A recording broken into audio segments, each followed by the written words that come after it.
이렇게 북한은 괌 미군 기지 사진도 보내왔다며 발사 성공했다고 주장하는데 북한의 주장이 맞는 건지 국방부 취재기자와 짚어보겠습니다. 김지아 기자가 나와 있습니다.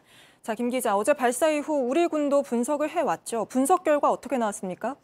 네, 1, 2차 때 있었던 기술적 결함을 보완했다라는 분석입니다. 북한은 지난 5월 31일 정찰위성 만리경 1호를 탑재한 발사체를 처음으로 발사했습니다. 당시 2단 로켓을 엔진 점화에 실패해서 전북 어청도 서쪽 해상에 추락했습니다. 우리 군이 잔해 일부를 인양해 공개하기도 했었죠. 북한은 지난 8월 24일 두 번째 시도를 했습니다. 이때는 2단 로켓이 점화되고 위성을 실은 3단까지 분리되는 데까지는 성공했지만 곧바로 궤도를 벗어난 비정상 비행을 했고 필리핀 동쪽 해상으로 추락했다고 알려졌습니다. 그런데 어젯밤 3차 시도에선 모두 정상 비행한 건데 우리 군도 2시간 전쯤 분석을 끝내고 북한 위성이 우주 궤도에 진입한 걸로 평가한다고 공식적으로 밝혔습니다. 예, 그러면 그 괌 미군 기지 사진도 보내왔다. 이건 또 어떻게 봐야 하는지, 또 우리 군이 사실은 북한이 그간 러시아 기술을 좀 전수받았다 이런 분석들도 있잖아요. 우리 군은 그런 부분에 대해서는 어떻게 설명합니까?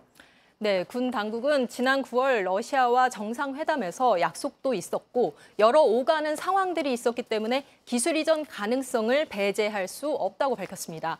일단 ICBM 발사는 성공했지만 발사의 목적이었던 정찰 위성이 앞으로 정상 작동할지는 더 봐야 합니다. 특히 앞서 북한이 괌 미군 기지 일대를 촬영했다고 밝혔지만 사실이 아닐 가능성에 무게를 두고 정밀 분석 중입니다.